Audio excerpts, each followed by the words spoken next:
Welcome to another episode of Scaling from Scratch. I'm Myers Dupuy, your host, and joining me today is Craig Doerksen, who is the founder of Waterloo School here in Austin, Texas. Welcome, Craig.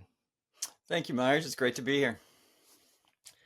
So, I wanted to have you on because you're doing something pretty interesting in Waterloo School. The problem that my consulting firm, Scratch Advisors, keep seeing in small, fast growth businesses. And while a school is a little different, a school is still a business, and you've been in fast growth mode. Is that fair to say? That is fair to say. Um, the problem that we've been seeing is that the founder's vision and mission of why they're starting that business um, gets very difficult to translate into the operational reality of that business because the tech stack choices are too many and they fragment like the operating architecture of your mission, your vision, and how you execute that. Mhm. And um, I'd like to, so we're going to tell that story about how you've kind of overcome that at Waterloo. But let's start with why did you build this school? What were you trying to accomplish, and how's it going? All right. Well, we started the school in 2018 was when we set out. I've been in education for a long time, Yeah, been yeah. very Go a little bit into your background. little background. So I have been in private education. I did a little dabble with public education, but I've been in private education since 2002 as a high school head of school and have been in both in North Carolina for a while and then moved to Austin here a number of years ago. And um, I would say the schools that I'm in are kind of the ideal. They've been traditional college preparatory, strong school cultures, uh, traditional in the academic program, and really good results in terms of kids heading off to college and having great opportunities. That said, the genesis of the pain point that has led to Waterloo was realizing it's two very different things to be successful in sending kids to college and the skills and mindsets that those students need to have actually correlating to success and preparation for not just college, that's actually the easy part, but going to college with a purpose and leaving college with a mindset and a preparation and realizing there's been a lot of forces and things that have changed. School looks pretty much the way that it has looked, certainly when you and I were in high school, and probably our parents as well. The programs, the structures, the formats, there's a set of assumptions with it. And there are a lot of different pressures and realities on kids that didn't exist before. Some of it technology, some of it economic.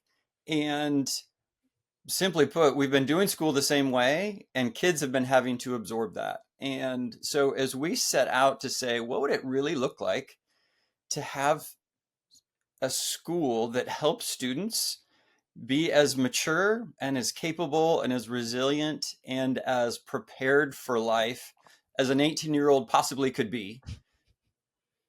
And then, what would we design to do that? And we kind of started down a set of questions that made us question and undermine everything we were doing and realizing there's not a lot of good reasons for school to look the way that it does, except that everybody does it that way. So let's keep doing it. And so in the process of building a school, one of the things, and I would say maybe this is the paradigm shift for us, is that school has become designed for achievement and performance. Once upon a time, maybe it was designed for learning, but that has fallen away. And if we instead switch that and say, we're going to design it for growth, knowing that if you have healthy soil and make sure that things can grow in it well, you're going to have good results and achievement. If you try to just max out the achievement, you're kind of exploiting that soil or those children. I mean, I think you and I would both agree, we really don't want to exploit our children's lives and capacities for the sake of their achievement. Can I ask a question? When you say max out the achievement, I'm guessing you're talking about some external objective measurement that doesn't come from the student themselves. Like, No, it, yeah, test scores, GPAs, yeah. and there's great actually evidence and proof of the correlation between what someone knows for the sake of a test and what they would know if they tried to take that test 3 months later. You and I both know it would be very different, and that the drop off is significant. Are you It saying I doesn't. can't remember U.S. history from high school? Please don't test me. I'm not going to ask you to Name the capitals. name the Bill of Rights. Yeah, we won't go there. But yeah, so in realizing we've lost the vision of the amount of formation and growth that students need to do through school. And then again, there's a host of historical reasons, and I know this isn't an education podcast, so we won't go there, as to why it's changed. But designing a school for students' growth that does lead to achievement. If you're growing healthy, you're producing. Was the idea for Waterloo. It has led to a program very different. And I will say one key piece to it, because I think is going to be relevant to your audience, is the people doing it and developing it need to be the ones who are the practitioners, the professionals. Schools don't get designed by teachers. They get designed by administrators and boards and lawyers and other people. And the design of Waterloo was 3 of the best teachers I know. My role has been, hey, y'all, what should we do? How should we do it? Now I'm responsible for equipping you to be able to do that. And that the result is different than what any of us would have thought, because no one asked teachers that question. That's such a great example of design thinking in the real world. That's really cool. Yeah, no, and this project has been very much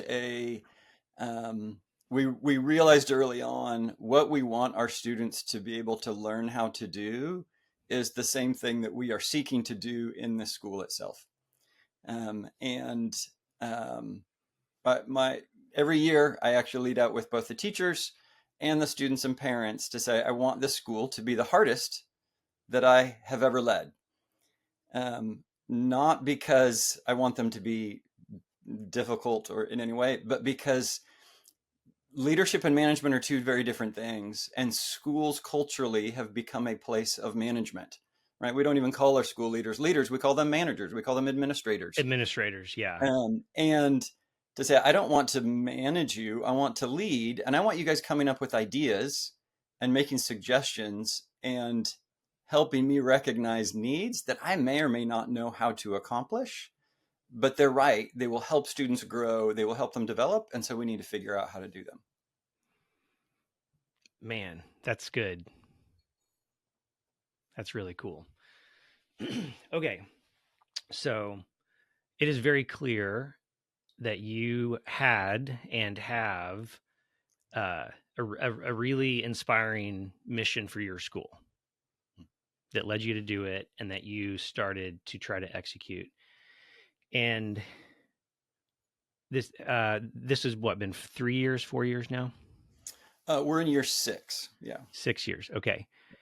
In the first couple of years, you and I were hanging out as friends, grabbing a beer, and I would just ask you kind of like, I mean, we weren't in a consultative relationship, but just by nature, I'm kind of curious about how businesses grow. So we were just chatting about, how is your school going? How is it growing? And one of the conversations that we kept circling around was the terrible, awful choices that were available to you for the tech stack. So could you talk a little bit about the journey, the friction of choices and kind of the compromises of choices that you were forced into making until we hit that one breakpoint conversation, which we'll then transition from? Yeah. So we, early on in developing the school, we realized that technology was actually going to be an issue. And there's a couple of reasons. One, the proliferation of platforms that do niche functions that require their own set of uh, user interface familiarity, training, logins. I know it's a problem in all industries, particularly in education. It's very easy for a teacher or a school leader to have 7, 8, or 9 different tools that they're using that are proprietary. They function for one particular thing, maybe communications, it may be material, it may be college, it may be grading, and simply the sheer number, any one of them in isolation may be fine in its function, but simply the sheer number has its becomes a cognitive drag that makes it harder for teachers to focus on what they're there for, which is actually the growth and learning of the student. So we saw that going into it at the beginning. And so we were seeking to find and build a coherent ecosystem and set of principles for the use of the tools to minimize that management. Real quick, I just want to jump in with a comment.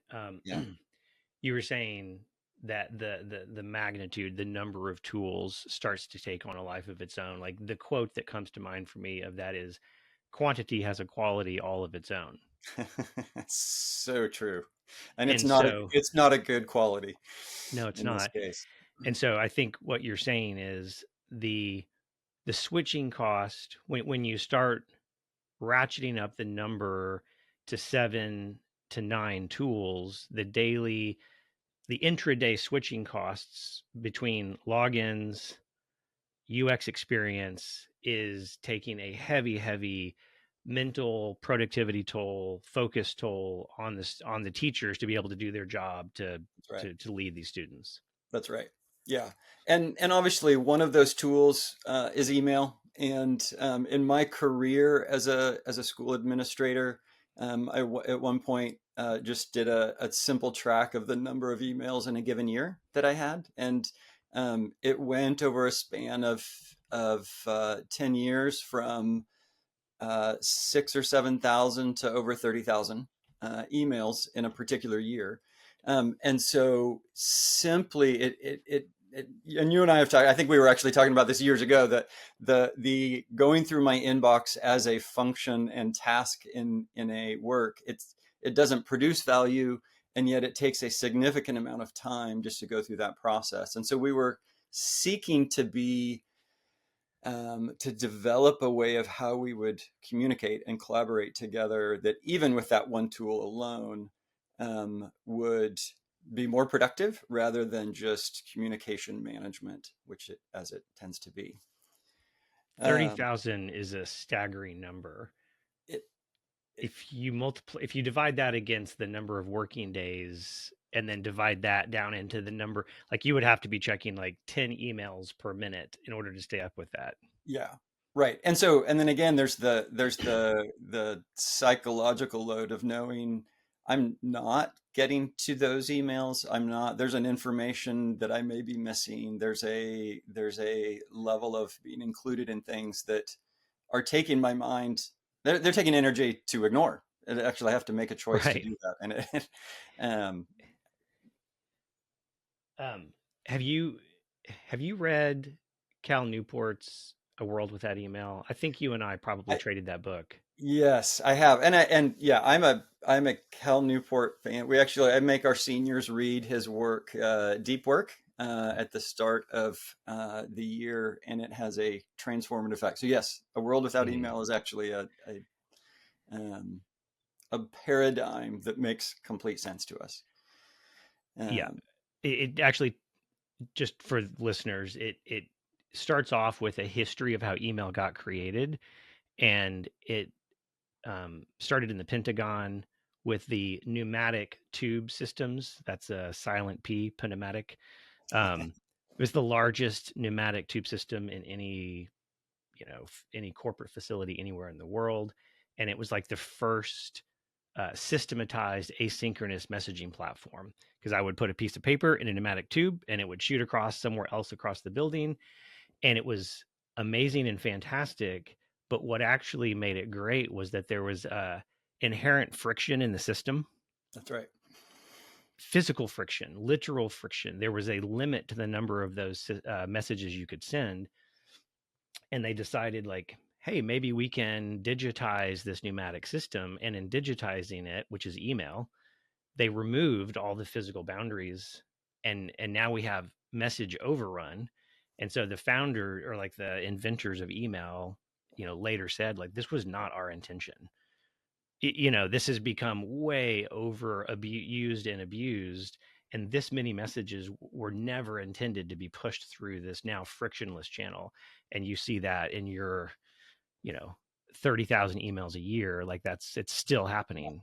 No, that's right. Well, and I think going back to his kind of a sub thesis in his work, Deep Work, which is really relevant, actually, both to Waterloo and why school needs to be designed differently and how we function. Kind of a sub thesis that he has, doesn't say directly, but it's really strong, is that we have shifted from a information economy where information is what actually has value to an attention one.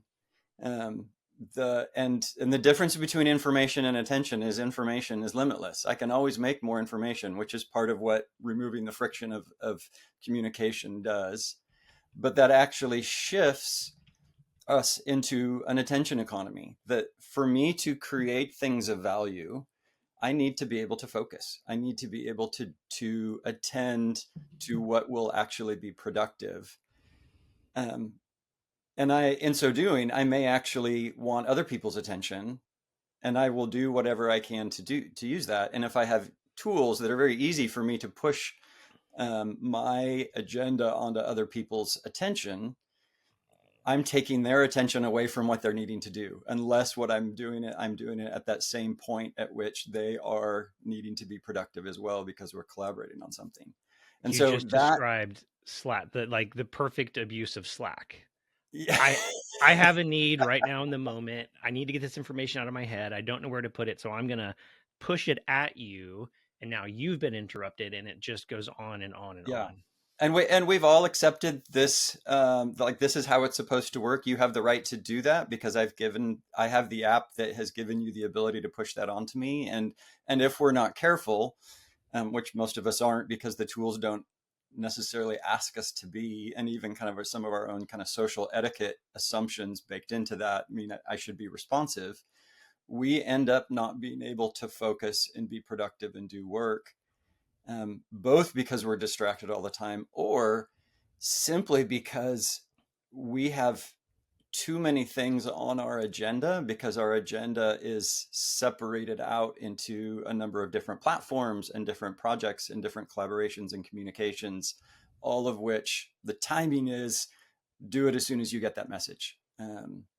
Or try to figure out how you're going to manage that flow of information. And that's where that attention economy, I think, is a really helpful paradigm, because whereas information is infinite, I only have so many hours in the day and so much attention to give. And if I give it away to communication channels and back and forth in different rings, I don't have it to actually do the work that I need to do to create value. Yep. Okay.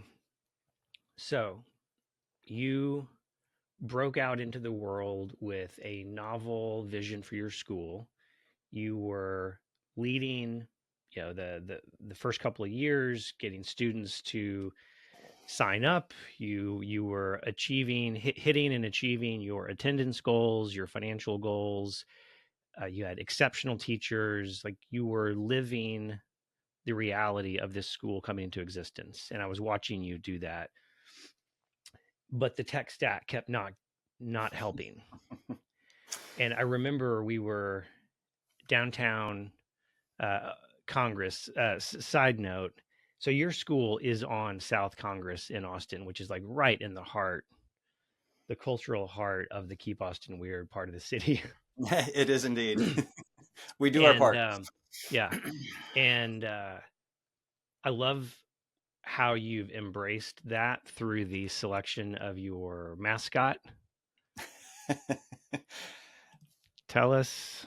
Yeah, so for those who have been to Austin, particularly anytime in the winter or spring, the grackles, if you're eating outside, they might steal a French fry or a tortilla chip pretty quickly. We like to say that they're misunderstood. They're not stealing it. They just actually thought you were going to invite them into the party because that's what grackles do. They feel like they're able to be a part of it. So that is our mascot. They are obnoxious at sometimes. They're beautiful, completely misunderstood, and always ready for a party. They are better looking than I've given them credit for. I've never actually seen a picture of a grackle. I've only listened to them mock me from from the telephone pole or whatever. Yeah, And I went to the University of Texas, and the soundtrack of the grackle is constant. and it is one of the most obnoxious sounding calls. Yeah, it's not Yeah, great. it But was a little unfortunate timing wise. Our first year was the year that COVID hit, and we couldn't reference the name of a group of grackles because unlike crows, which is a murder of crows, which is a little edgy, a group of grackles is a plague. So oh my gosh. we've been able to kind of recover that, and we've had some, but there was a timing where that actually wasn't really a very appropriate thing to be able to reference. Wow, the coincidence there is really funny and a little unfortunate. A plague Indeed. of grackles. There should be a coffee table book that's just the names of groups of things. Yeah, I'm it's sure it really, exists, yeah, but remarkable. whoever's job it is to come up with those, like murder of crows, plague of Oh, grackles, warren of rabbits. Warren of Rabbits, Parliament of Owls. Yeah, there's some good ones. I mean, that's pretty cool. That's a really cool language job to be the one that comes up with those. Anyway, back to the story. Yeah, You're a couple of years in, you're executing your vision, and you and I keep talking about the tech stack limitations, and we're down on South Congress, and you share with me that you're about to try to come over the top of the tech stack plurality with a hopefully comprehensive solution. that's And right. I just about spilled my beer when you said what your plan was. And when you said it, I said, please, for the love of all things holy, as your friend, do not do this thing. It So, was one of the stronger interventionist moments that I think that I've experienced. Well, and I let me back up one step to it because one of the things, and it will go back in understanding, and I think what you're speaking to as far as the founding vision and operations and how those tie together, an issue with the tech options that we hadn't realized going in, which is in education in particular, and there probably are other correlations to this, the the design of the technology tools are there to serve administrative management and collection and analysis of data. They are not there to serve the operational function of the teachers and educators in schools. that that's a mic drop statement. Like, And it's like yeah, I mean, when you started the school, you started with the design thinking and philosophy of what would it look like to optimize what an 18-year-old is capable of as they enter this new uncertain world. Like that is you clearly stated the problem you were trying to solve. And the problem that the authors of the software tools were trying to solve is how do we get these school administrators to buy these subscriptions from our company? And so the problem they were solving for was that administrators need to track this particular piece of that's right. information. Where's the student in that? Right. No, the student, that's just assumed that that's happening somewhere else below, but the technology is agnostic or blind to those realities because it doesn't matter. And so there are two parts of that. One, it was realizing I'm not trying to be the administrative manager of this institution. I'm trying to be a leader that actually frees the human capital of great teachers to be making the difference in the lives of kids. And so the technology is like, wait, the technology doesn't care about that. It's not doing that. And then the second piece to it is realizing what those teachers need to be able to collaborate together towards that developmental goal. There are no educational tools for that. Like, they actually don't exist. There's like this assumption. It's like, no, that's just on the burden of teachers to take on and do in the personal context of leading their classes, which we're going to administer the details of and the information from to be able to manage that as a school and run our data analysis. But the actual work of making that, it's like there are no tools for that. That's just a teacher to student thing that has to happen below that, which is really, really difficult to do. Yes. And so I was ready. We had been donated a significant number of consulting hours to build a platform that would do this using Salesforce. And we had built prototypes and working models. We'd had had we not had the donated consulting hours, I would never have chosen to pay that much amount of money to be able to do it. But it seemed like it was going to be a beneficial, because we could, again, that design process, design from the outcomes that we wanted, build a platform that would be custom to us to being able to do that. Whatever that whatever that number of donated consulting hours is, if you really did it, that number would be 1/50th of what you would end up needing. And we were already recognizing that as we were getting ready to pull the trigger on beginning a crossover to implement it. Yeah. So, as your friend and someone who cared a lot about what you were doing, I had this visceral reaction to that. Like, I knew that if you did that, failure would follow that. Yeah. Like, and so at that time, you go ahead. Yeah, no, what I was going to speak to is that there was even in our choice to do that, the interface and dashboards and tools that they had created for us, I still had baked into my assumption, and again, similar, like if I compare it to, the school analogy, the assumption is like, oh no, students are they just have to have 6 or 7 or 8 classes at a time and 45-minute blocks to do that. It's like, that's just how school works. We were setting aside those assumptions and saying, no, that's actually a horrible way for students to actually grow and learn. I had baked into my assumption on the technology side, there's going to have to be a significant learning curve and frustration with the interface of making a tool work to support what we're doing, because I don't know a technology tool that doesn't have that.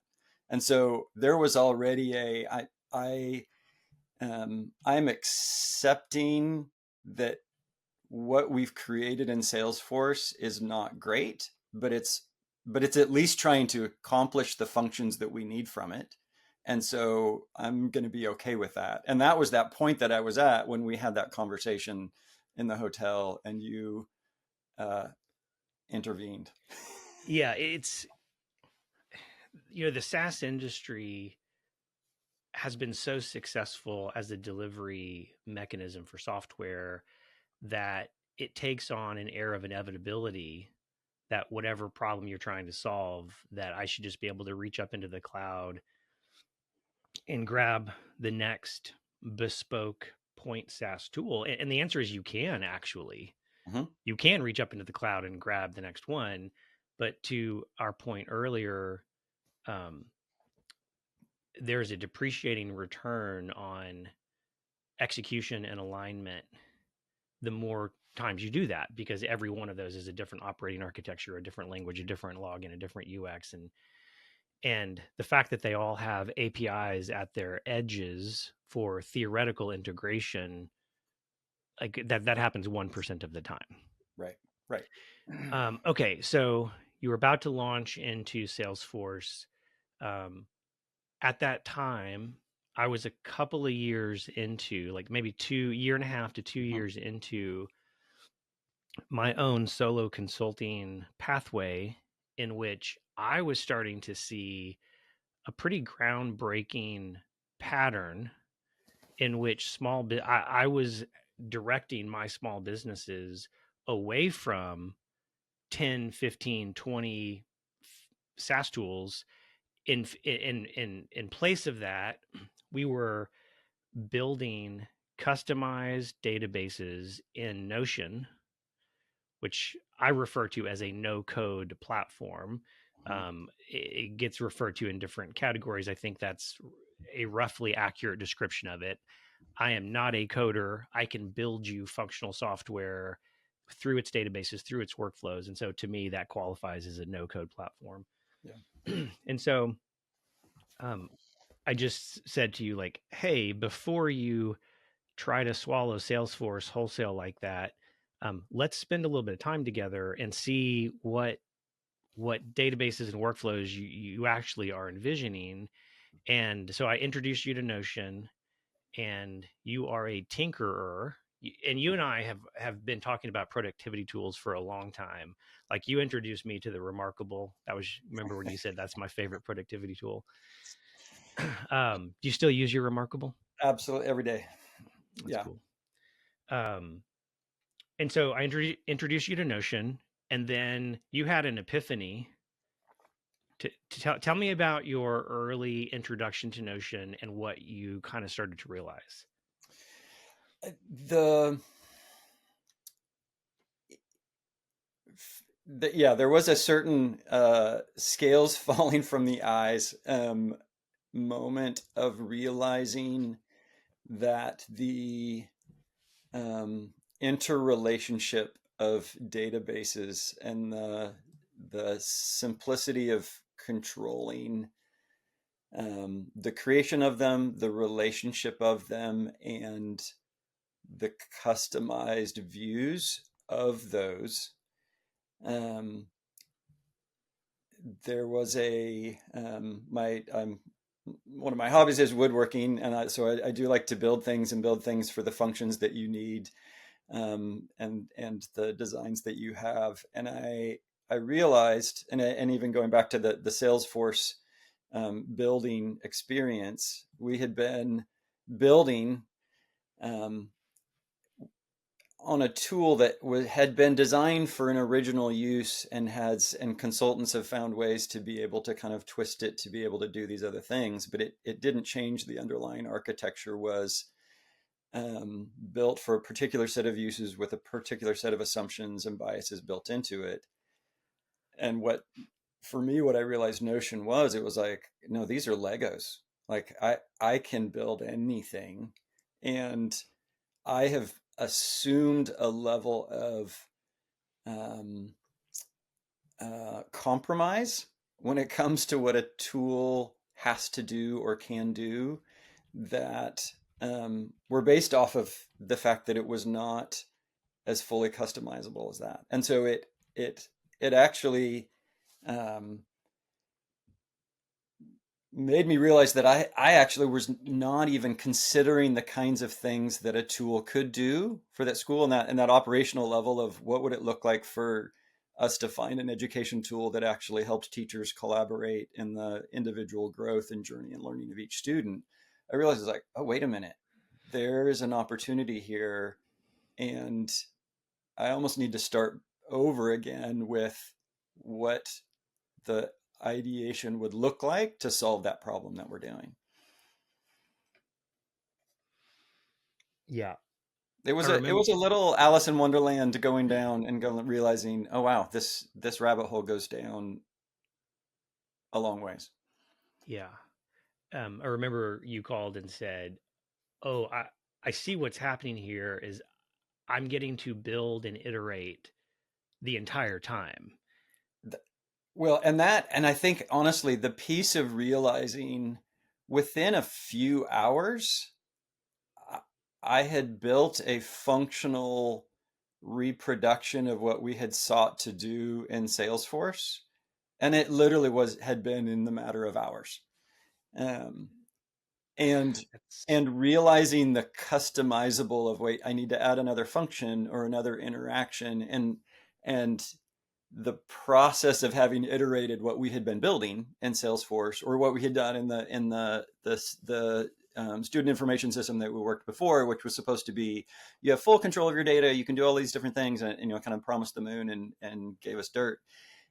In each of those cases, there were always, well, no, you can't do that. Well, it's like, oh, no, wait, we didn't set that up, or no, we're not able to do that. And in each of these cases, realizing we could problem solve the design and relationships and features as we went, without breaking it or meaning that we had to do a reset and how it functioned.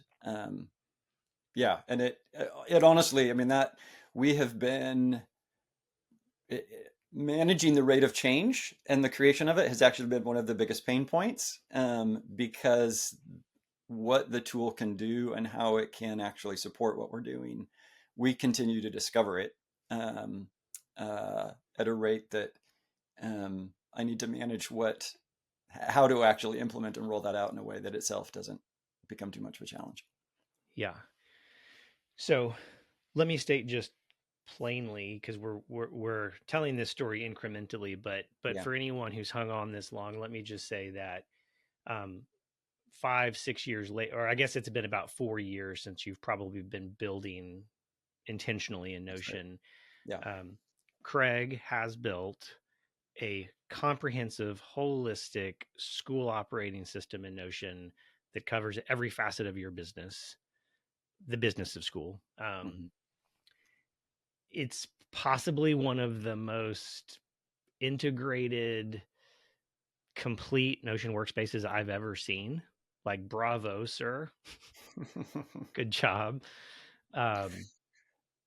And we're going to, in a minute here, let's show some of it. Okay.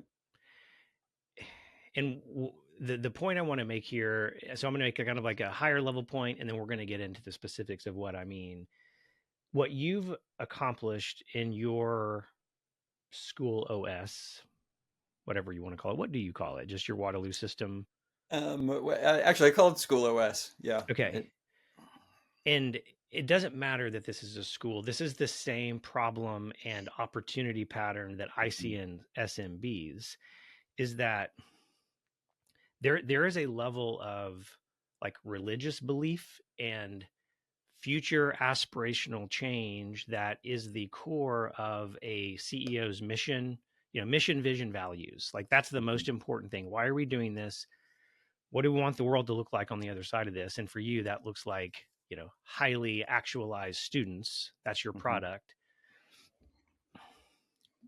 But to bring that into reality, there is an operating architecture that wants to exist to support that vision.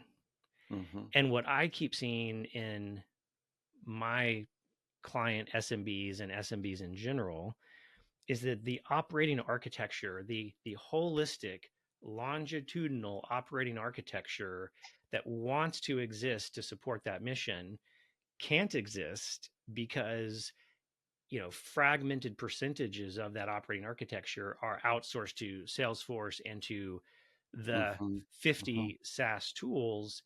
And so it's really toxic to the culture of a company when you've got the C-suite telling this religiously inspired mission and story, where the operating reality on the ground for the people that are trying to make it happen every day is not that.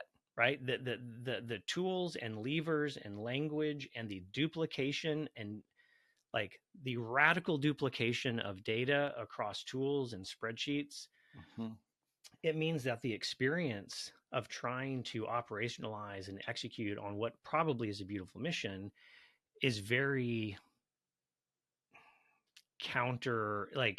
it's underwhelming and it's frustrating, and it forces this cognitive dissonance in the employee to hear the vision but live in this very unpleasant world. And I think what you did, what you've been able to accomplish, and what Scratch Advisors is doing with SMBs is um, going back to the beginning of the mission, the vision, the values, and really thinking through what are the horizontal, longitudinal journeys that cut across Mm-hmm. teams, tools, time. Like in your world, your most important longitudinal journey is the 4 years you have with that student. Mm-hmm. Mm-hmm. In a B2B software company, the most important longitudinal journey might be the 0 to 1 product lifecycle. That's right. But underneath that, multi-year journey, all the departments are touching it. And if you take the time to actually unpack it, there is an existentially there's an existential operating architecture that if you brush away at the dirt long enough, you'll see oh, this is the optimal way for this journey to play out in the way Mm-hmm. we want to do business. And by building in no code, by taking control of your databases, you actually get to infuse and integrate together the beauty of the mission, the language that describes it, and the operating reality of in your case, teachers doing Yeah. their jobs, or product managers in an SMB. Does that resonate Yeah. with you? No, it does. And I think the at the fundamental core of that is that our tools do have values. And they will impose those values, whatever those tools are, whether they're digital or analog, they will impose their values on the user and on the mission. And I think when you have a disconnect between the values of a set of tools and the mission and values of an organization, of a company, um, you're adding a dissonance that you're always seeking to overcome. And I do think that the tech stack as a set of values usually are more from the engineer and management side to it, and they're siloed, but in the aggregate, they end up having a set of values that um, it, any employee, any person is actually having to is being shaped by, right? Like we're talking about email. It's like the value of email is direct and timely and responsive, just in time communication is primary. Yeah. It's ordered by time. It's like whoever comes in at the top, you got to work through those. And if you have unread emails, the Yes. value is it's better if they're read and your inbox is cleared, or however you want to manage it. But that set of values shapes an employee. What am I supposed to do on a given day? And if what you're wanting that person to do is not that, your email, the use of email itself or Slack is going to continue to actually challenge the values and priorities that you have as a company. Beautifully said. Okay.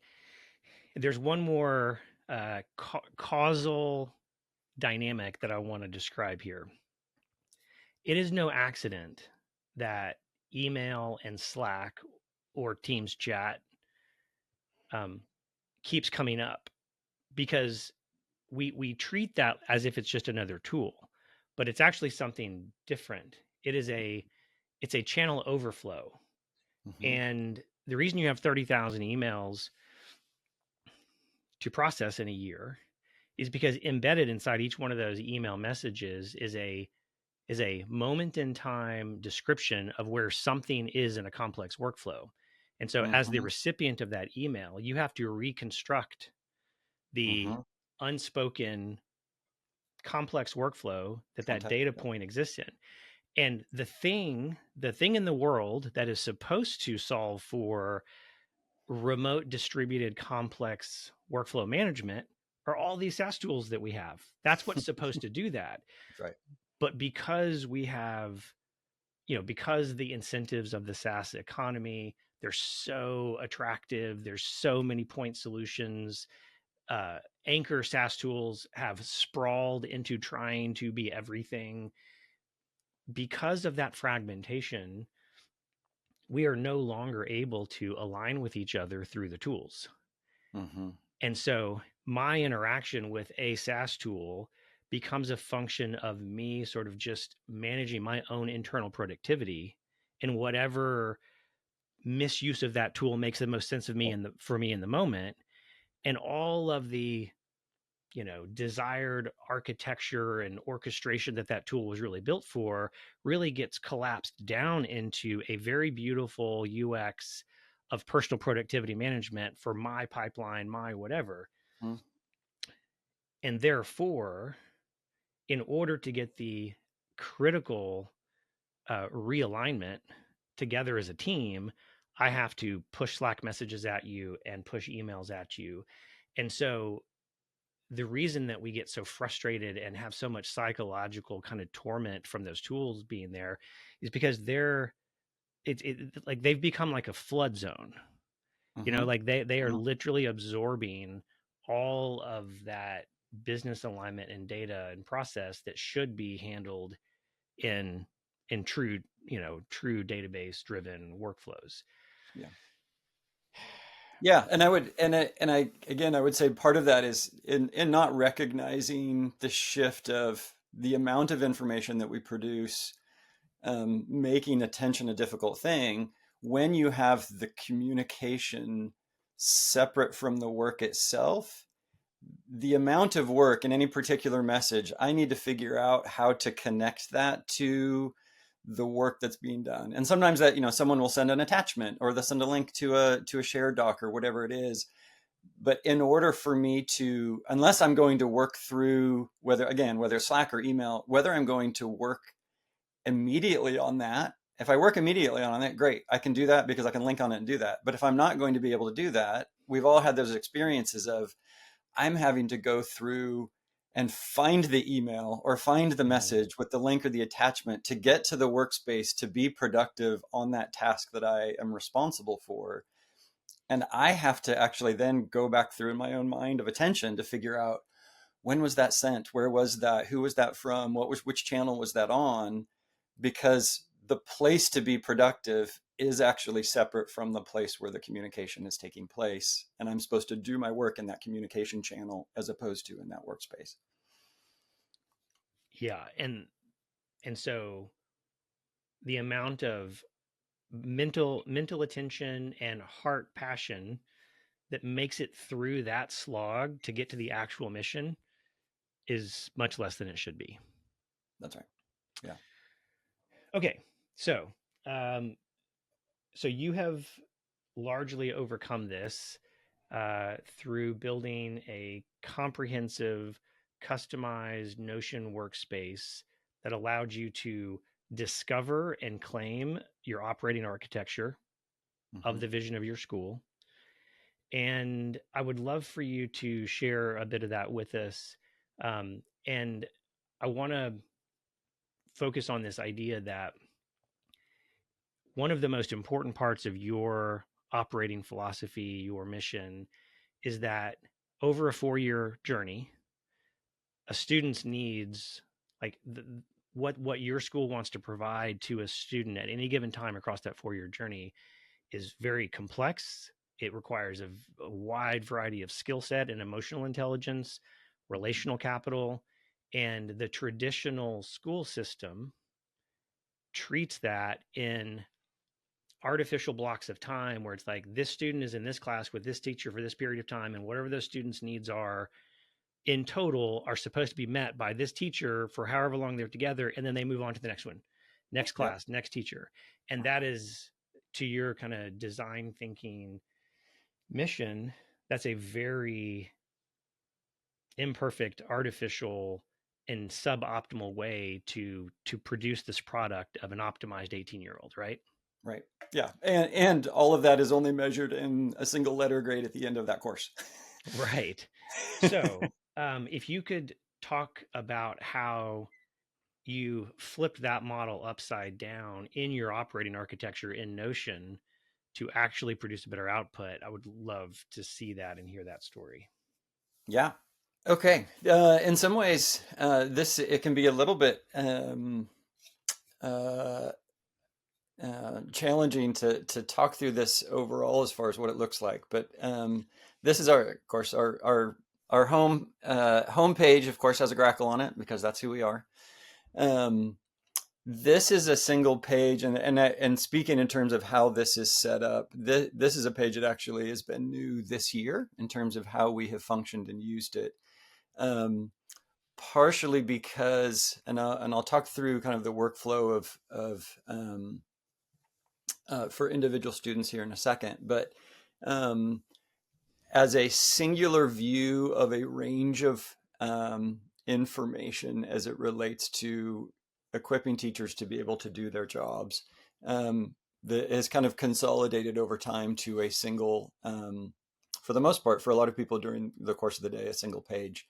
At the core of it shows what our courses are. So anyone, this is a big thing for us, is that any teacher at any time can look at any other teacher's courses, and see what is happening, who's in it, how they're approaching things, share resources. And so it's open in that visibility level. The information, our school calendar is maintained right here, and there's again, all of these are views of these things that are held in other places. But we have our calendar, the communications that we send out weekly to families. This area of things to know is actually, and I'll show in a second, is a place where teachers generate on a weekly basis information in a set of categories that they share with one another. Some of them have to do with just how they're collaborating together, how things are operating, things that are accomplished, things that need to be communicated to others. Um, um, and then meeting agendas, what we've actually tackled in our weekly meetings, will all show up here. And so this is kind of a reference point. This is information for quick access and reference. The resources Can I that are, ask something? yeah, So in several of those toggles, there was no data at the moment, and I think that's because you're on spring break right now, and you've actually exactly. cleared through everything. That's right. Yeah, yeah. All So of those, yeah, the there's things absence that are of empty. yeah, that's a sign of good housekeeping in this particular situation. I just want to point that out.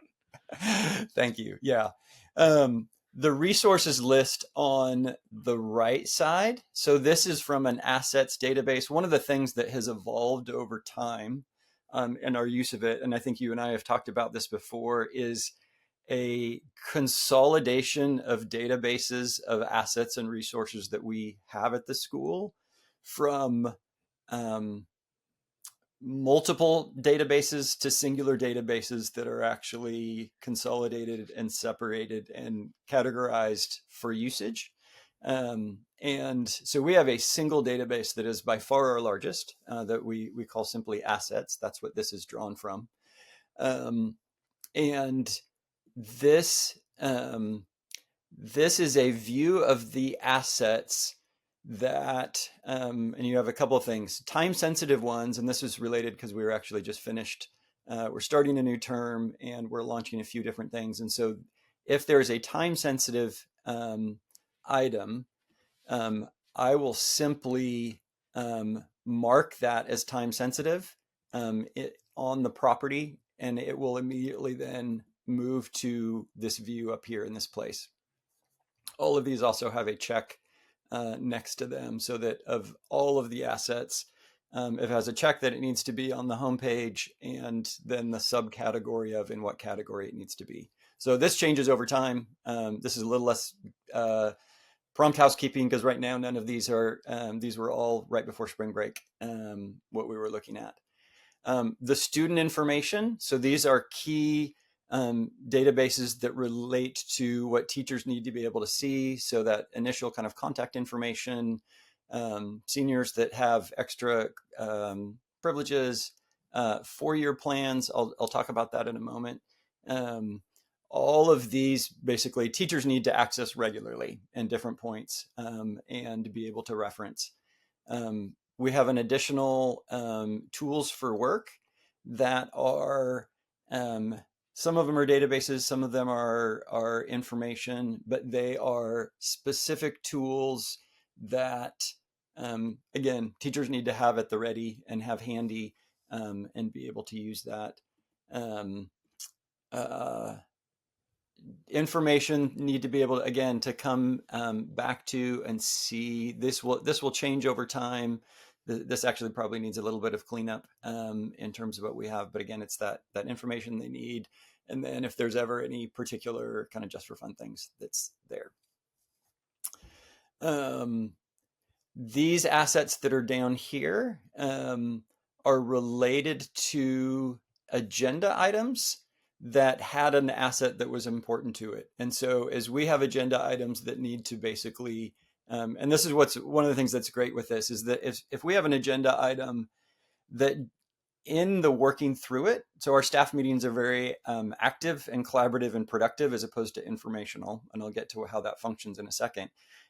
If we generate an asset or if we reference an asset, we can move an item from an agenda item into an asset that becomes a time-sensitive resource through the Notion workflows it's set up here. And so both of these were agenda-related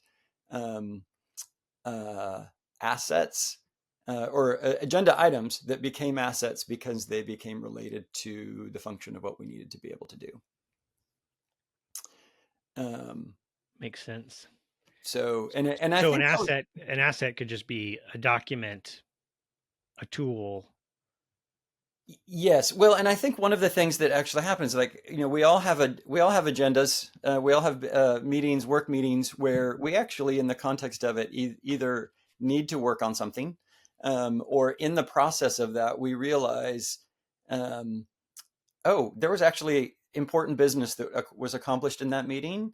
And the old way of thinking of it is, okay, well, it's in our meeting minutes, so I can go back to the meeting minutes and be able to find that.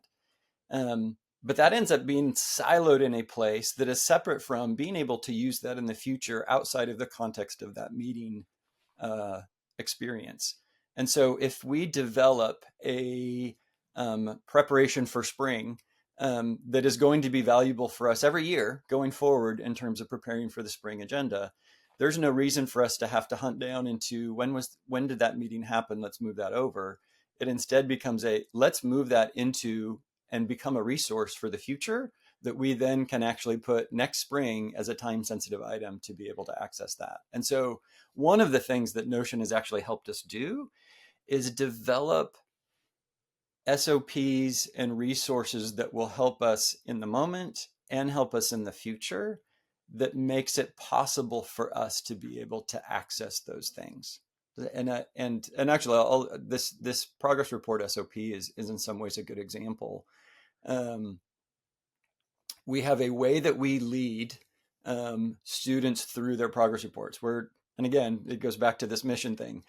When we have students, when they get a progress report, they actually have to evaluate and reflect on their own work first. So they don't get a grade or a teacher response until they actually have been able to reflect on where they're at, what they're learning, what their goals are, and those pieces to it. And so you see some of that. And so we have this SOP that pops up on the time sensitive every 3 weeks, because we do progress reports every 3 weeks because our courses are only 12 weeks long, that allows teachers to be able to quickly access that. And if they're like, wait, I forgot actually how I'm supposed to enter progress reports or do these things, I have all of that. That's right there. In the context of a weekly meeting, if there's a question and there's something that needs clarification, we can improve that SOP right then and there, and have the advantage of that moving forward. Can I jump in real quick? Yeah. You're describing a pattern that is critical and necessary for this whole thing to work, which is that through leadership, you build a culture in which people come to learn that spending time against your individual productivity in the moment, Mm-hmm. for the benefit of organizational productivity or some future state in which somebody else is going to need to find that information, that concept Mm-hmm. has to be woven into the culture of the business.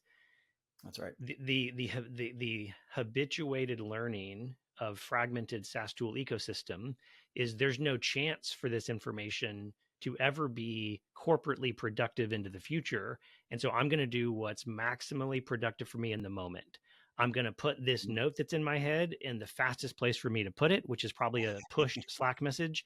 That's right. Or I've got this little alleyway inside Salesforce where I take my notes Yep. about my clients that I care about. And of course, then that sales rep ends up leaving and the new sales rep comes in and they're like, there's no context on this customer because that person had been taking notes wherever it made sense to them to take notes. Yeah. And so for any CEO, COO who is listening to this conversation, I just want to call out there's a subtle and critical assumption underneath what you're talking about, which is that you are setting up short hops to place information in a way that's going to be maximally productive for the company of Waterloo School in the future. But there are 1,000 individual decisions by your teachers that have to populate those channels of future productivity, and that forces people to act against what they've learned, which is this put it where it makes the most sense in the moment right now for me based on my pet tools I'm used to using or whatever. Like one of my clients, the VP of delivery, manages like escalation meetings for, projects that are going bad. This is just one of the things he does.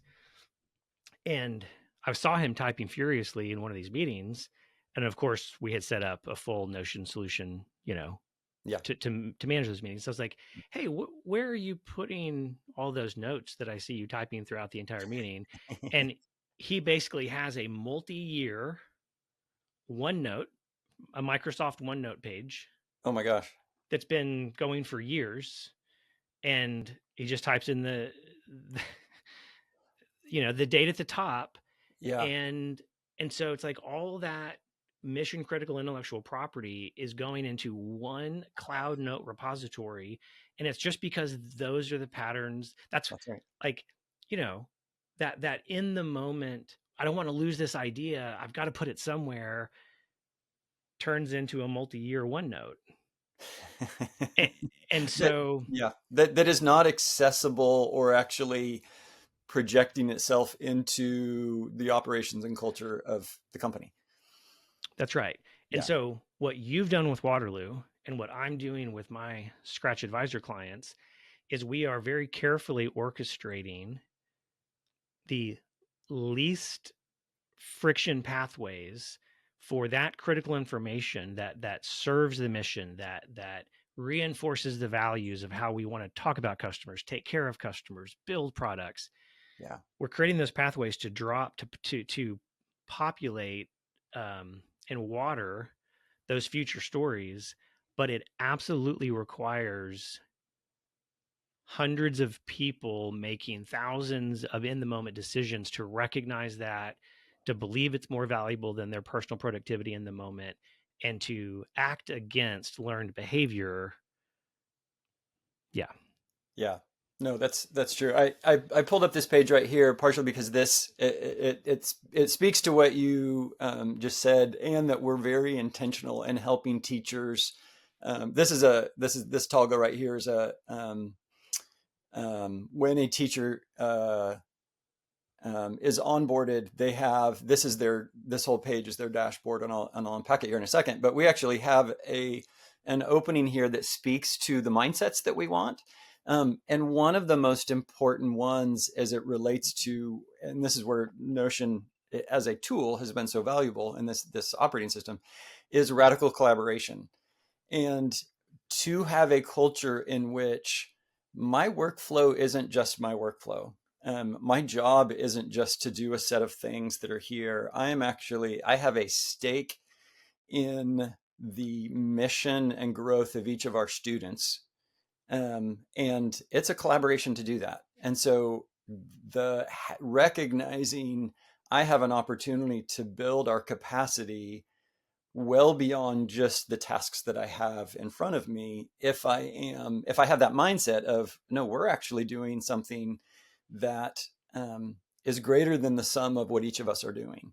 And so we have this kind of baked in here, the kind of the mindsets of design thinking. Actually got this from Organization Praxis, which is really good.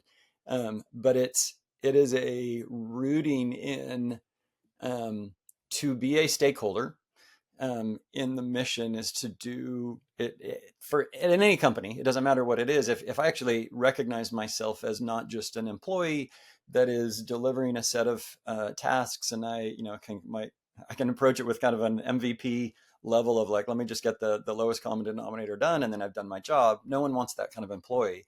But to have tools that may actually shape someone to be like, you know what, I can do my job by just making sure I respond to the Slacks and communications and any, collaborations, but keep all of those notes separately without even realizing, oh, wait, these reflections and ideas have the potential to contribute to what the organization or company is doing. We actually need to have a tool and workflow to do that, but we do need to onboard people with understanding what that looks like and why that tool and the values of that tool can meet the values of the mission itself. And this is, and I'll show you this right here. This is a teacher's dashboard. Every teacher has their own dashboard that is more or less set up the same way. And as you can see, like we kind of have some topics and growth goals and kind of pages and projects that each teacher can have that they're working on, that they're sharing with me. So you can see this is a synced block that they will either be shared with myself or with one of the other school leaders. And this is a place to be able to capture and keep track of those things that are individual, but that actually may then need to translate to a collaboration, or in particular with others. And I'll show kind of on the lower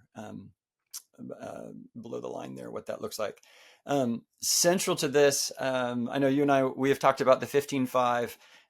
It's a method of reporting and communication between leaders and teammates that is meant to take 15 minutes to report and share the work that you're doing, and allows the leader to be able to respond and assimilate that in 5 minutes. I think it was the CEO founder of Patagonia that developed this because he wanted to be climbing mountains and not spend any more time than he needed to.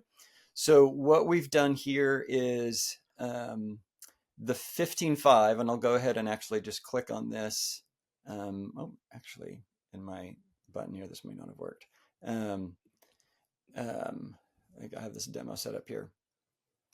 So when a teacher creates a 15-5, the idea of this is, and there's instructions that are here in terms of kind of thinking through the process of it, but take some time and figure out, what do I need to report and share, and to be able to go through that process and do that. And so each of these, there's an open communications note. I'll explain in a moment what that has to do with, because that's another part of our radical collaboration.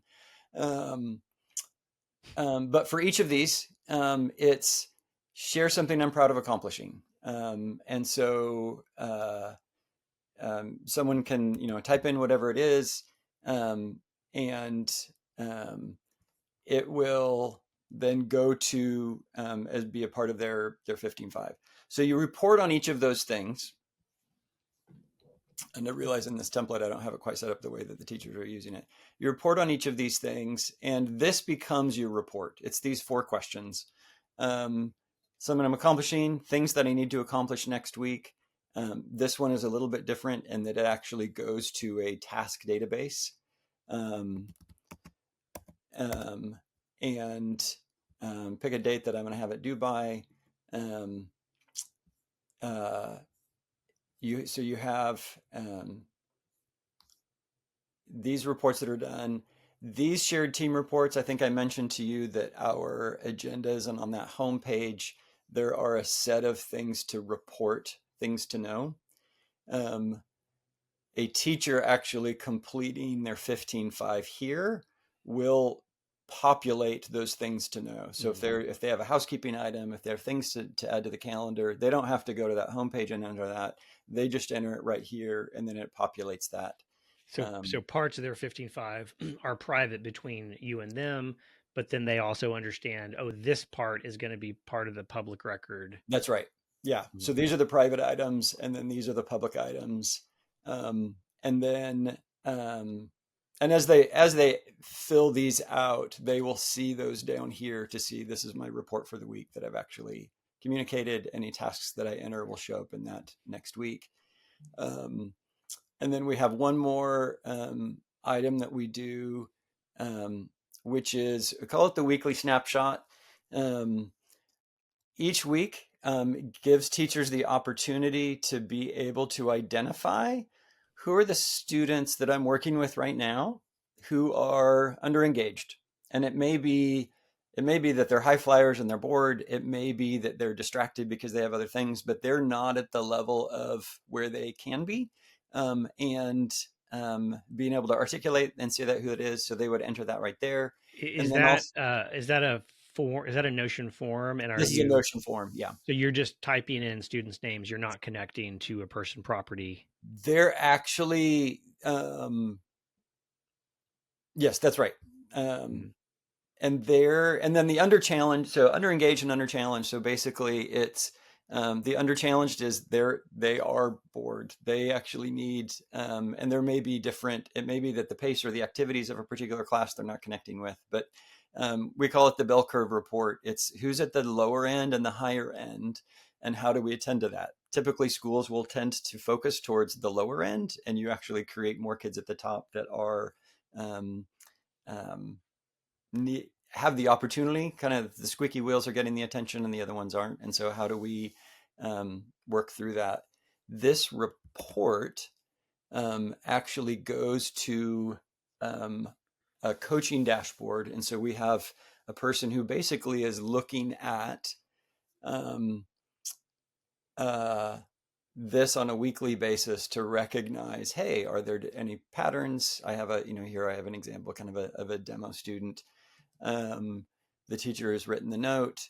The coach has been notified. In my case, I've put my name there.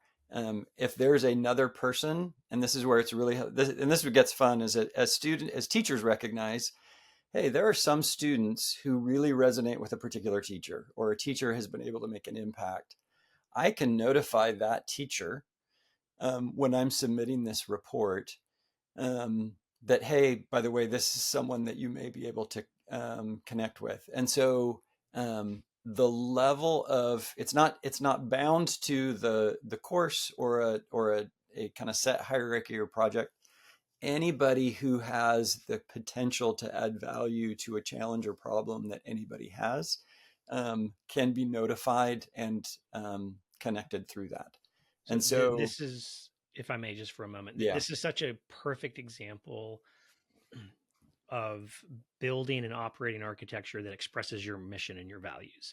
Because in the absence of this, the teacher who has this under challenged student or under engaged student who has this thought that, like, oh, this other teacher, I've noticed them talking and I think that might be a good idea, that becomes an email. yep. Hey, Christina, you might want to talk to so and so, da da da. And so now Christina, we've just given her a job to do, which is to process that email, find that email, remember who it came from, what student it was about. And so what was intended to be a missional win, which is the taking care of this student, becomes cognitive burden on Christina times 100. That's right. Right. Because in the absence of this sort of thing, that's happening 100 times a week or a day.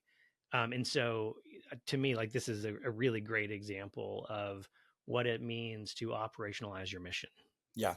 Yeah. And as you can see here, and I won't click on these because actually some other names will pop up, but we have the ability. So we want our kids to grow personal, academic, and productive, not just academic. And so we have different people who will process and respond and keep track of different levels of what that looks like. So in this case, because in the note, the hypothetical note, the group is struggling to work together on ideation. That's really not an academic issue. That's a personal issue. That's a relational issue. That's a maturity issue on that level. And so being able to recognize and identify, hey, there's some interpersonal things that we can help our kids grow in on this, or is it actually a productive, they're getting sidetracked and there's an executive functioning piece to it. Like the teacher is getting to be able to respond and give input on that. And it sorts based on that and goes to a different direction. And we have notifications built into this. And so different people are actually being notified based on what the what type of item it is. And again, Every going time I back to see what, you, go ahead. sorry, every time I see you talk about this stuff, it just makes me want to work at your school. It's so cool. We have a lot of fun, and actually, I should go full circle on that whole email thing. We hardly have any internal email. Email really is a tool at our school, and this isn't by directive; it's by function. Email has become a tool at our school that is outward facing, because the work that we do collaboratively happens in the context of the spaces that we're on. So this teacher has a note inbox where any of those kinds of notes that I just showed you that would show up for this coach's dashboard, if there is a note that has my name on it or is related to my course, it will show up here. So I don't need to go to another place to find it. I don't need to go to the home to do this kind of work. It's right here in my place. And once I've responded to it, I can hit that archive and then I can know that it's done. If I need to notify another teacher of something because it's a response, I can do it right there and they'll get the notification. But so the work that happens, and that's why we call this kind of the communication notes, the work that happens, I get to do it right where I am. And again, if this relates to it, and I'll just jump over here to see, if it's in the context of a course, I actually have the communications as it relates to my course on my course page. So in the same place that I'm actually doing my lesson plans, the same place that I have my syllabus and my interaction, same place that I have my roster for my course, I'm doing my progress report and grading, all of this is on my course. And again, as it goes back to what you're talking about with design, all of these are just filtered views of databases that are elsewhere. But the work is, and this is one of the things in our many conversations and understanding the capacity of Notion, it's here because it makes sense sometimes for me to do it here. It's also here because sometimes I actually, on a high level, I'm going to go do things that are not related to the course. But having those views in the workspaces where I need to be able to do my work lowers the cognitive load and actually helps me I don't have to go to a number of different tools and different places to be able to do it. Anything related to my course, I can do to my course, whether it's my progress report, whether it's interacting with anybody on my roster to do communications or email, whether it's looking up, updating my course syllabus, whether it's actually entering my lesson plans or anything here. All of that, as it relates to what are the enduring understandings of my course, all of it is right here. So I want to jump in on that. Yeah. You said something earlier about you had come to expect a compromised, suboptimal experience at the hands of your tools. And one of the things that I find myself saying a lot in all of my engagements is we are building a user experience here, and the user happens to be this particular employee doing this particular thing. And what I see when I start working with, a manager of a particular team or whatever, they'll see the databases come together, and they'll very quickly start to. So whatever the very first dashboard we created or the very first linked view we created, I'll come back 3 days later and there's 15 tabs across that linked view. And those 15 tabs are now buried amongst themselves, and Mm-hmm. they are some expression of what that manager thought might be valuable or important, and they're just kind of playing with with linked view filters and Yeah. grouping, and there's a certain amount of that that's fine, but what happens is that gets calcified, and that becomes the departmental user experience in Notion, where all the different stakeholders are supposed to come into this linked view, and now like the drop down of finding your tabs is like you have to actually click a drop down and there's 15 views, and who knows what Right. these views mean and why they were built. And so I'm very intentional with working with someone in Notion to say, let's slow down, let's not stack view upon view upon view. And I'm not saying this, you have not done that. I'm talking Mm-hmm. about literally just one filter view and 15 tabs, Right. Yeah. right? You have thought about this teacher in this context needs this information, and in a different context they need it a slightly different way. And so you are building software experiences that meet the needs of your employees, teachers, across their longitudinal journey. And that to me is what's so great about Notion, is that you can do that, you know. No, absolutely. If anything, there has been some in our learning and development and growth of it. Early on, we were probably doing less of that. People were going to the sidebar to the students to find one of 17 different views of students and hoping it was the one that they needed to be able to do that. And for us, recognizing, wait, if I can mature to make most useful and valuable a handful, a personalized dashboard as it relates to this, a personalized dashboard as it relates to their course, a singular dashboard as it relates to kind of the overall. If I do that well, not only will people not be tempted to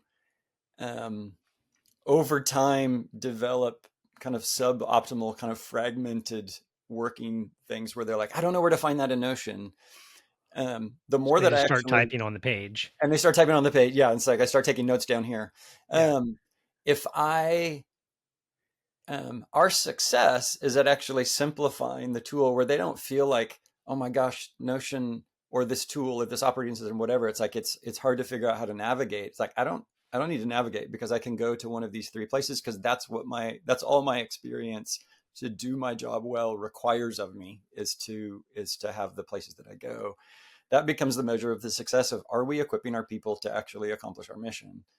And that, I mean, you talked about it, user experience. It really is a test of our success at that is, does a teacher feel like they have to spend cognitive attention simply navigating the tools that they have to do their work, or do they find themselves actually just doing the work and kind of forgetting about what that experience is? And I mean, again, one of the epiphanies is we get to actually continue to evolve and develop that, what those tools are, to simplify it with the context of feedback, and the speed with which we can do that because of its structure is quite amazing. Yeah. I find myself needing to remind my operator clients, um, we have to build this together. Like, Mm, no amount of Notion skills on my part can solve your problem for you. This is not about how good are we at Notion configuration. This is about how thoughtful and discovery minded can we be together to understand how you need to do your job, what yeah, are the productive patterns. And when we build version 1 of that, it will quickly reveal the things we missed. that's And right. so, but because of the SaaS habituation thinking, people are very used to kind of compromised expectations, where the first version of something comes out, they're like, oh, well, that's not what I thought it was going to be. It's like, great, that's great. Let's keep iterating together. And in your business context, you are the founder, you are the CEO, and you like understand Notion, you know how to do it. And so you can kind of take that platform of authority and leadership and infuse it into your conversations incrementally and constantly, which is pretty remarkable. Like Yeah. that's amazing. And it is, well, I'll tell one story actually, because this was just last week. Our college and career advisor, there's a set job description and set of responsibilities that he's executing. But as we were working on, not just helping kids get into college, but actually the development of their story and the navigation, realized there's a number of things that he is needing to track and kind of points at which he needs to be able to communicate. And he was trying to juggle it all in his head. And we're small enough as a school that I think in his mind it seemed reasonable that, like, this is just something I need to do. There's not a college advising student management service kind of tool, anything I knew of. And I was like, hey, let's sit down and talk through what you're needing to do, how you're wanting to do it, and what it would look like.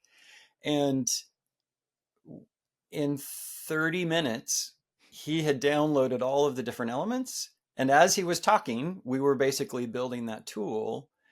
And then I talked through, like, well, let's talk through how you actually are going to work. So we have the database, but let's actually talk through how you're going to, what's going to be your process for work. Okay, let's create a couple of views that actually allow you to work through that and have the communications and tracking that you need.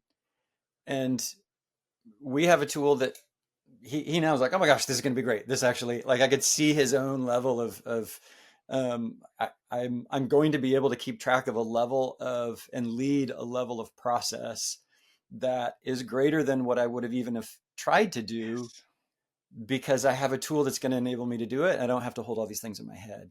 And I'm pulling this back up here because one of the things I love is, like, being mindful of process, not having to be, hey, do we have a tool that can do this? No, dang it, that'd be great. Or the tool does kind of works, but not really. How do we need to do that? It's like, no, we've got 1.0. I'm sure that Zach and I, at the end of this year, are going to be like, hey, how can we actually improve that tool? What is it doing that's working? What is it not? That becomes a living process. And for him, it becomes a living process of, like, I can keep asking these questions. Hey, is there a way that we can blank? And it's a different way for an employee or team member to be realizing, wait, there's agency to be more productive or to accomplish something because a tool can be built or refined or improved to do it. It opens up their capacity in ways that is pretty exciting. Amen. So I think business process has been reduced down to its logical workflow components. When people think about business process, they kind of have this abstracted picture in their head of, like, a lucid chart where it's like this box with this arrow connects to this other box, which has a down arrow, and that's the end of that process. And what you just described so well, and I just at a heart level connect with it, is what I am seeing when you take the time to allow an internal contributor to really express what they need and how they want to optimally do their job in support of the mission. And then the software, in this case, in Notion, reflects back to them the fewest number of steps, the right language, the right view. It is magical. They're just not expecting it. They're just like, oh my gosh, that's how I want to do my job. Like, we did it. Yeah. Well, and I think, going back to my woodworking hobby, like, there's when you're crafting something, when you're building something, you can recognize at any point, like, oh wait, I need to be using a different tool to do this thing. Yes, I could cut this on a table saw, but it'd actually be better to use a router or whatever it is. On that manual side, we think immediately in the sense of what is the best tool to do this. I think when we get to the software side, there is a set of assumptions of, like, well, we have spreadsheets and documents and shared folders and Slack and email, and I'm going to use these tools to the best of my abilities to accomplish it because that's what we're supposed to do. And if my company has another tool that I'm supposed to use, great. But that's not a craftsman approach. Like, the craftsman approach is like, no, what is the tool that is best needed that will actually help me accomplish a thing? And if I don't have it in woodworking, it's like, okay, I'm going to build a jig to do this. Like, I actually am going to build that tool because I'm going to have to do this over and over, and I can do it much more effectively if I build that jig. what Notion for me is like, it's just the capacity to build those jigs and to build those tools. And once you think in that way, you never think, well, all I have is a table saw, so I'm just going to figure out how to cut this intricate thing on a table saw. I was like, that would be stupid. And I think that's one of the things that I see with ROS that just changes your relationship to productivity and tools overall. So this right here is what I want. So there are a lot of YouTube creators and content influencers that are getting a lot of updraft on attacking Notion. And the primary attack vector that I see is I'm an expert at this tool, this CRM or this whatever, and I know its functionality. And when I look at Notion's CRM equivalent or whatever, it's not as good. My SaaS tool is prettier. It is better designed. It has more API connections that Notion will never have. And so that's the end of the story. It's like, and therefore Notion's bad. And I'm not a complete Notion apologist. I get that there are limitations to it, but to take a full featured SaaS tool and then compare it to Notion features as if it's a feature parity war is missing the point. Right. And what you and I are talking about here is the feature battle between SaaS companies, which causes them to build and build and build and build to meet their need to sell you the most full featured SaaS software. That has nothing to do with your operating need. Oh, and you and I are seeing a world in which I only need 5, 8, 10% of what these other tools would be doing. And when you actually work inside of the customized 10%, it feels so good. Like it fits with how you want to do your job. And so I just don't buy the argument that it's a false dichotomy argument. It's not. Yeah. Yeah. Well, and if I can, again, I'm going to nerd out on my woodworking just as an analogy because I think it's helpful. One of the things that's proliferated is woodworking companies selling jigs that are custom made and manufactured to do all these different things. And I realized I could spend a big part of my woodworking budget not on wood, but on all of these tools. And they are, each of them probably created a level of precision and functionality and sexiness that is better than the jigs that I make. But I have an essential set of tools with which I can make an infinite number of jigs, but I don't need an infinite number. I actually need the ones that I need for the furniture that I'm building. And I think that's where, to your analogy, the SaaS company that's building and adding these features, there is a level of sexiness or adaptability or integration or whatever that hypothetically, theoretically, someone is going to want and use and need, and it can be better. But to have only what I need and to have it be able to be tailored to our mission and operation and values, and honestly, even to the level of the employees. Like I have each of my teachers' dashboards look slightly different because of how they work and being able to adapt it to what they need instead of it having to be, this is what an employee's dashboard looks like. That is at the level of filters and views and all the things, like being able to adapt that, because Notion gives me those essential set of tools that I have in my shop to be able to do that, is far more valuable than having this full suite that costs more and I can't manage and I can't, I have to take all the other bells and whistles that it comes with that actually are a cognitive drain to not use. Okay. I'm loving this conversation. This is your lived experience is matching my lived experience, and it just thank you. It's as an educator too, it's kind of fun to nerd out on this side of things. Talking through that because it's Okay, we should definitely land the plane, but I want to ask you about your vision for education, which I think is compelling. As a parent of students, I hear what you're saying and I'm like, wow, that sounds really good. You've built it, you're living it. You have operationalized it in a custom school OS in Notion. Um, the industry at large, the education industry, both in the United States and globally, is recognizing what you're doing. And the demand for your services to help other schools do what you're doing has been so much that you've created a for-profit consulting arm as an offshoot to Waterloo School, which is called H3 Ed. Mm-hmm. And I would just like you to say a little bit about what it's like when teachers or school founders who've had no concept of this before and have been living in that compromised state see what you're doing. Mm-hmm. And I'd like you to talk about, because you have built this into no code software in Notion, Mm-hmm.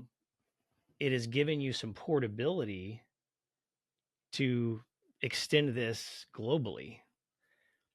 Can you talk a little bit about that founder experience in Yeah. becoming aware of it, and then sort of the global demand for what you're doing? And I kind of have a hunch that you couldn't do that if you had not built it in Notion. No, that's very true. Yeah. So we having and I think part of it, for us to be able to trying to say articulate or manifest. I'm using kind of some random words in Convey, concrete convey. convey. Well, but even it's like it's an internal thing of like it when you get into our Notion workspace or school OS, you can see who we are without going very far into it. As opposed to if it's off the shelf, there's a, well, how are you using this and that piece to it. And so to be able to show, and there's been a couple different people where even just literally showing that kind of homepage and and explaining it, I'll have people say, "Oh my goodness, you've built it." Like they can see in an instance, you have a way of working. You have a mission for the school that is attractive, and we're trying to figure out how can we actually um, mature our own school to be functioning in similar ways. And you actually have a tool to be able to do it that's helping me see, convey what that looks like, because your workspace reflects and is a as an iteration of your mission I itself. mean, you said tools have values. Tools express values. God, I love that They do. statement. Yeah. Yeah. No, they do. And so so it's been helpful in being able to show that. And then and also I will say with our consultants, when we're consulting with people, they'll realize, oh wait, don't send Craig an attachment. Put it in the consulting Notion workspace, because that's where the work is actually going to be done. And if I want feedback and input, Craig's not going to chase it down in an inbox if we're actually working on something together. And we don't have to worry about versions or finding links or whatever the comments. All of that work ends up being in that space. So it has been, and with some of the schools that we worked with, it becomes okay, I think I see. Again, it's that whole thing of like, I just assume there are not tools to help us do this side of our work, the missional vision casting side of the work. We have tools for the administrative business data management side of the work, not tools for the execution of it. And so it becomes that, oh, wait a minute, I need to rethink a little bit myself. Like, how could I actually equip my teachers to do this using that tool? Very cool. Thank you for your time. This has been fun, Mars. This has been a lot Yeah. of fun. And great job leaning into this. And yeah, let's go back to our days. Thanks, man. All right. Yeah. No, have a good one.